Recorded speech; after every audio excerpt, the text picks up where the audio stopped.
Dracula's Guest by Bram Stoker. Dracula's Guest by Bram Stoker. When we started for our drive, the sun was shining brightly on Munich, and the air was full of the joyousness of early summer.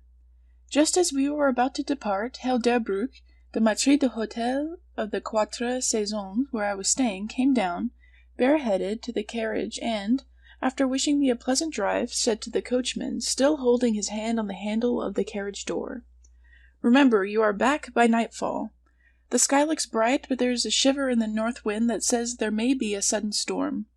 But I'm sure you will not be late." Here he smiled and added, "For you know what night it is."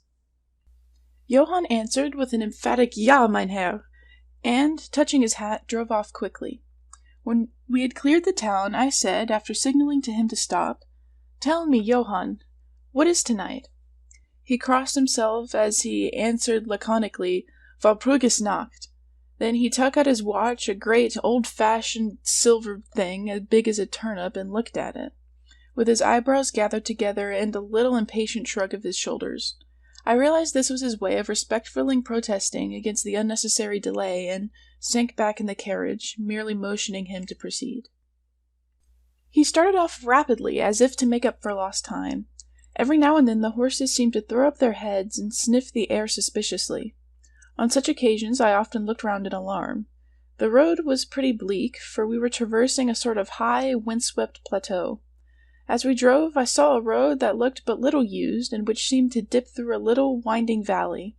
It looked so inviting that, even at the risk of offending him, I called Johann to stop, and when he had pulled up I told him I would like to drive down that road. He made all sorts of excuses, and frequently crossed himself as he spoke. This somewhat piqued my curiosity, so I asked him various questions. He answered fencingly, and repeatedly looked at his watch in protest. Finally I said, "Well, Johann, I want to go down this road. I shall not ask you to come unless you like, but tell me why you do not like to go. That is all I ask." For answer he seemed to throw himself off the box, so quickly did he reach the ground. Then he stretched out his hands appealingly to me and implored me not to go. There was just enough of English mixed with the German for me to understand the drift of his talk. He seemed always just about to tell me something, the very idea of which evidently frightened him, but each time he pulled himself up, saying as he crossed himself, "Walpurgisnacht." I tried to argue with him, but it was difficult to argue with a man when I did not know his language. The advantage certainly rested with him, for although he began to speak in English, of a very crude and broken kind, he always got excited and broke into his native tongue, and every time he did so, he looked at his watch. Then the horses became restless and sniffed the air. At this he grew very pale, and looking around in a frightened way, he suddenly jumped forward, took them by the bridles, and led them on some 20 feet. I followed, and asked why he had done this. For answer he crossed himself, pointed to the spot we had left, and drew his carriage in the direction of the other road, indicating a cross, and said, first in German, then in English, "Buried him what killed themselves." I remembered the old custom of burying suicides at crossroads. "Ah, I see, a suicide, how interesting!" But for the life of me I could not make out why the horses were frightened. Whilst we were talking, we heard a sort of sound between a yelp and a bark. It was far away, but the horses got very restless, and it took Johann all his time to quiet them. He was pale, and said, "It sounds like a wolf, but yet there are no wolves here now." "No?" I said, questioning him. "Isn't it long since the wolves were so near the city?" "Long, long," he answered, "in the spring and summer. But with the snow the wolves have been here not so long." Whilst he was petting the horses and trying to quiet them, dark clouds drifted rapidly across the sky. The sunshine passed away, and a breath of cold wind seemed to drift past us. It was only a breath, however, and more in the nature of a warning than a fact, for the sun came out brightly again. Johann looked under his lifted hand at the horizon and said, "The storm of snow, he comes before long time." Then he looked at his watch again, and, straightway holding his reins firmly, for the horses were pawing the ground restlessly and shaking their heads, he climbed to his box as though the time had come for proceeding on our journey. I felt a little obstinate and did not at once get into the carriage. "Tell me," I said, "about this place where the road leads," and I pointed down. Again he crossed himself and mumbled a prayer before he answered, "It is unholy." "What is unholy?" I inquired. "The village." "Then there is a village?" No one lives there hundreds of years." My curiosity was piqued. "But you said there was a village." "There was." "Where is it now?" Whereupon he burst out into a long story in German and English, so mixed up that I could not quite understand exactly what he said. But roughly I gathered that long ago, hundreds of years, men had died there and been buried in their graves, and sounds were heard under the clay, and when the graves were opened, men and women were found rosy with life and their mouths red with blood. And so, in haste to save their lives, aye, and their souls, here he crossed himself, those who were left fled away to other places, where the living lived and the dead were dead and not something. He was evidently afraid to speak the last words. As he proceeded with his narration, he grew more and more excited. It seemed as if his imagination had got hold of him, and he ended in a perfect paroxysm of fear, white-faced, perspiring, trembling, and looking around him, as if expecting that some dreadful presence would manifest itself there in the bright sunshine on the open plain. Finally, in an agony of desperation, he cried, "Walpurgis Nacht!" and pointed to the carriage for me to get in.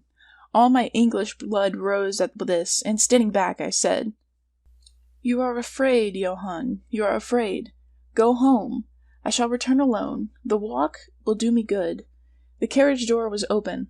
I took from the seat my oak walking stick, which I always carry on my holiday excursions, and closed the door, pointing back to Munich, and said, "Go home, Johann. Walpurgis Nacht doesn't concern Englishmen."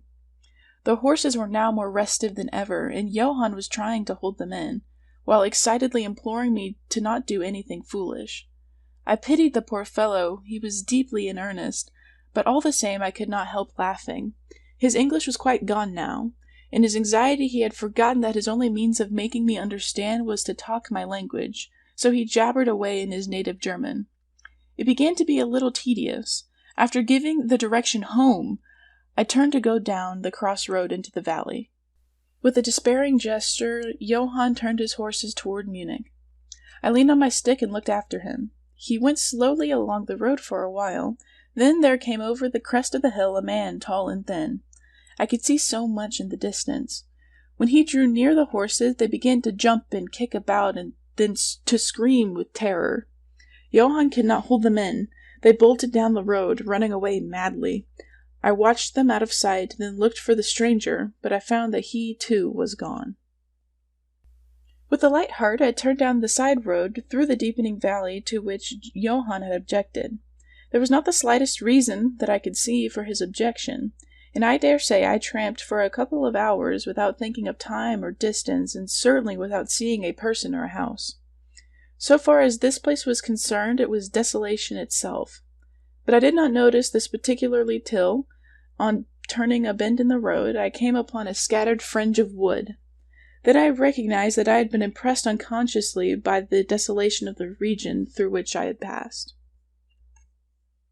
I sat down to rest myself and began to look around. It struck me that it was considerably colder than it had been at the commencement of my walk. A sort of sighing sound seemed to be around me, with, now and then, a high overhead sort of muffled roar. Looking upwards, I noticed that great thick clouds were drifting rapidly across the sky from north to south at a great height. There were signs of a coming storm in some lofty stratum of the air. I was a little chilly, and thinking that it was the sitting still after the exercise of walking, I resumed my journey.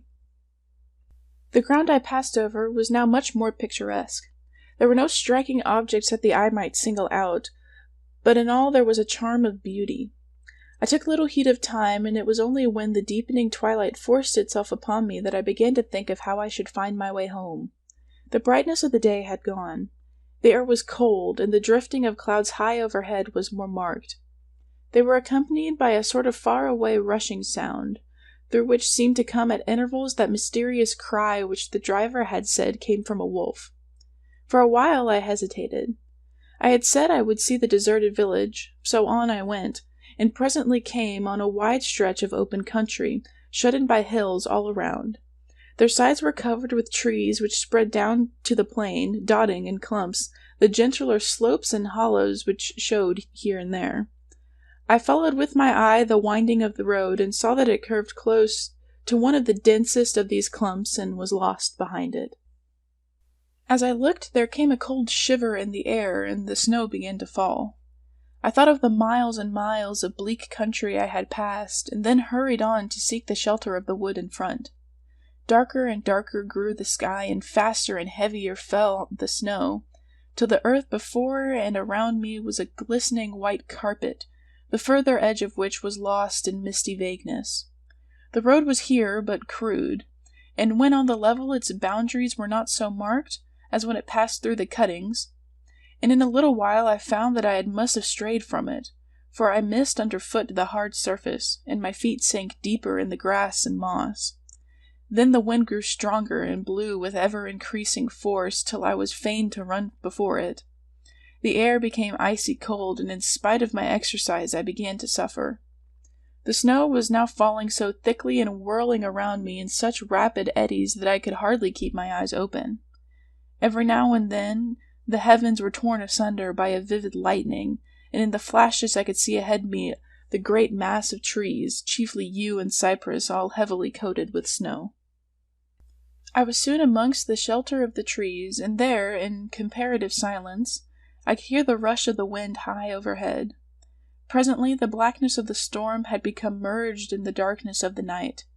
By and by the storm seemed to be passing away. It now only came in fierce puffs or blasts. At such moments the weird sound of the wolf appeared to be echoed by many similar sounds around me. Now and again, through the black mass of drifting cloud, came a straggling ray of moonlight which lit up the expanse and showed me that I was at the edge of a dense mass of cypress and yew trees. As the snow had ceased to fall, I walked out from the shelter and began to investigate more closely. It appeared to me that, amongst so many old foundations as I had passed, there might be still standing a house which, though in ruins, I could find some sort of shelter for a while. As I skirted the edge of the copse, I found that a low wall encircled it, and following this I presently found an opening. Here the cypresses formed an alley leading up to a square mass of some kind of building. Just as I caught sight of this, however, the drifting clouds obscured the moon, and I passed up the path in darkness. The wind must have grown colder, for I felt myself shiver as I walked, but there was hope of shelter, and I groped my way blindly on. I stopped, for there was a sudden stillness. The storm had passed, and perhaps in sympathy with nature's silence, my heart seemed to cease to beat. But this was only momentarily, for suddenly the moonlight broke through the clouds, showing me that I was in a graveyard, and that the square object before me was a great massive tomb of marble, as white as the snow that lay on and all around it. With the moonlight there came a fierce sigh of the storm, which appeared to resume its course with a long, low howl, as of many dogs or wolves.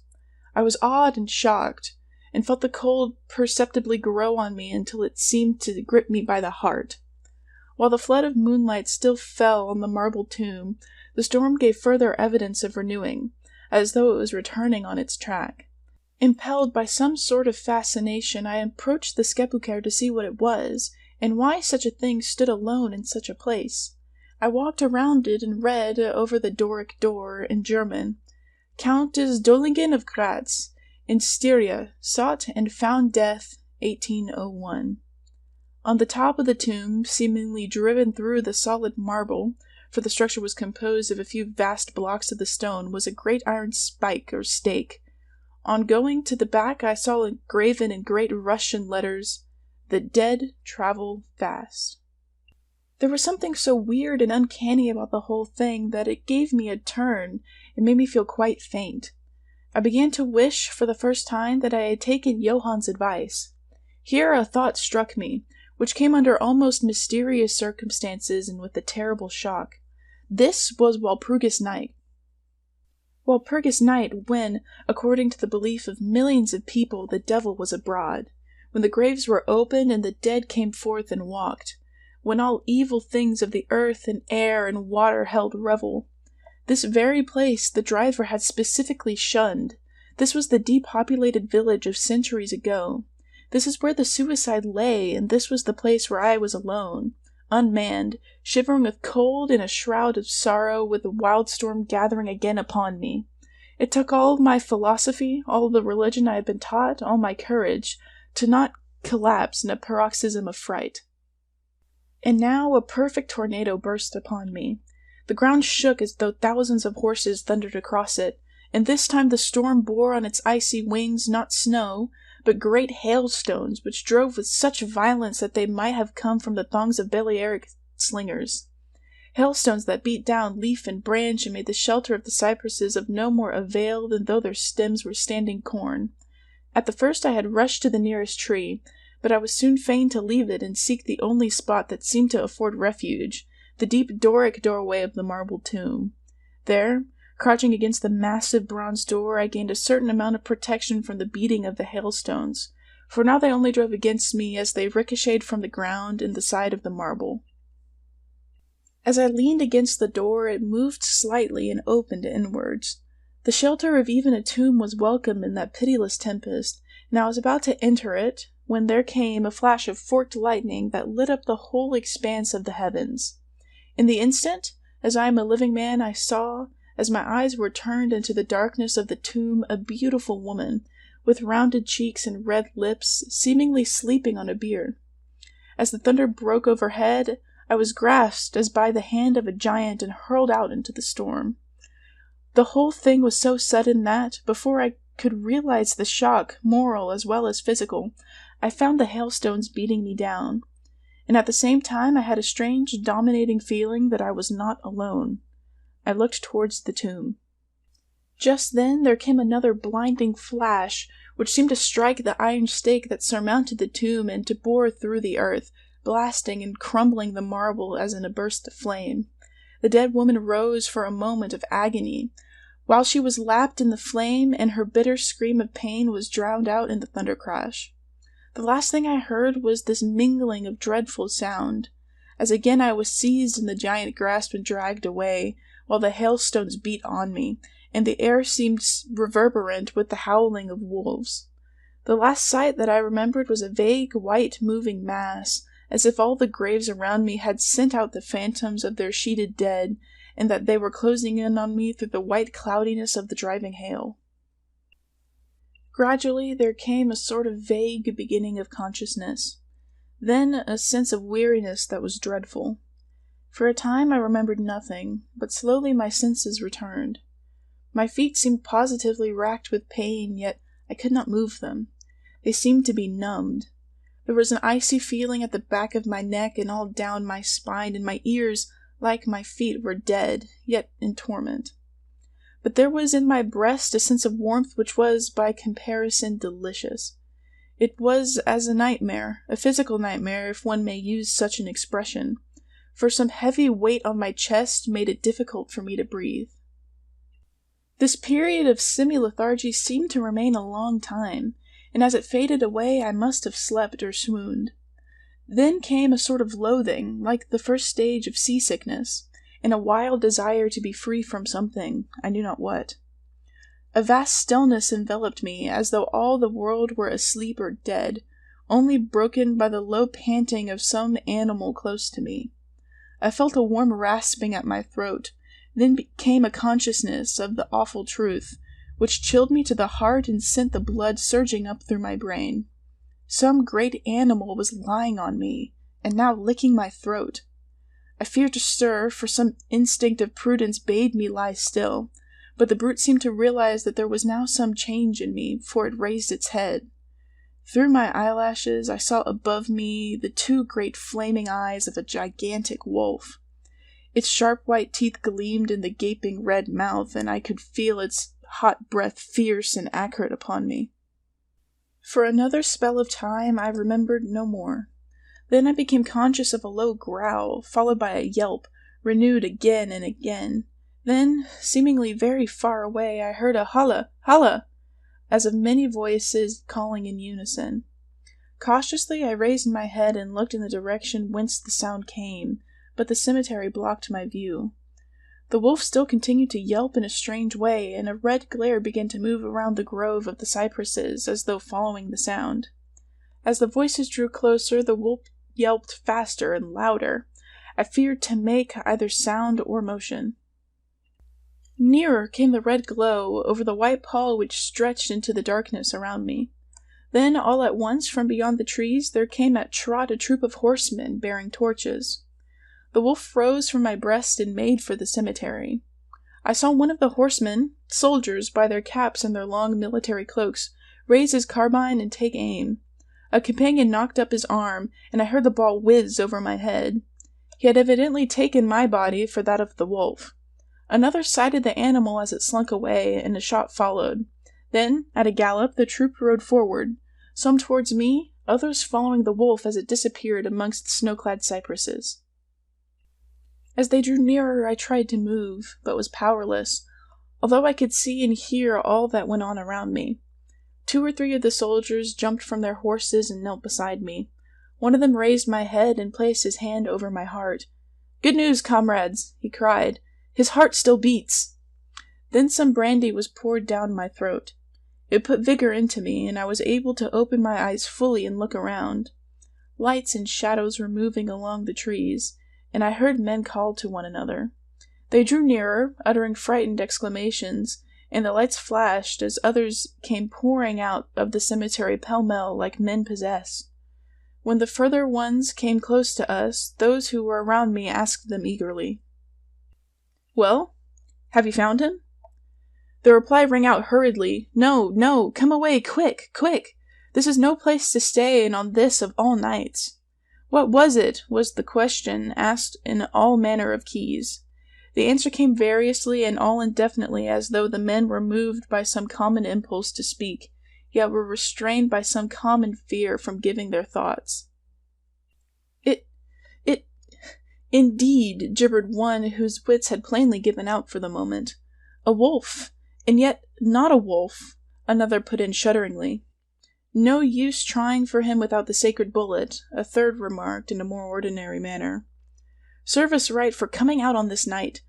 Truly we have earned our 1,000 marks," were the ejaculations of a fourth. "There was blood on the broken marble," another said after a pause. "The lightning never brought that there, and for him, is he safe? Look at his throat. See, comrades, the wolf has been lying on him and keeping his blood warm." The officer looked at my throat and replied, "He is all right, the skin is not pierced. What does it all mean? We should never have found him but for the yelping of the wolf."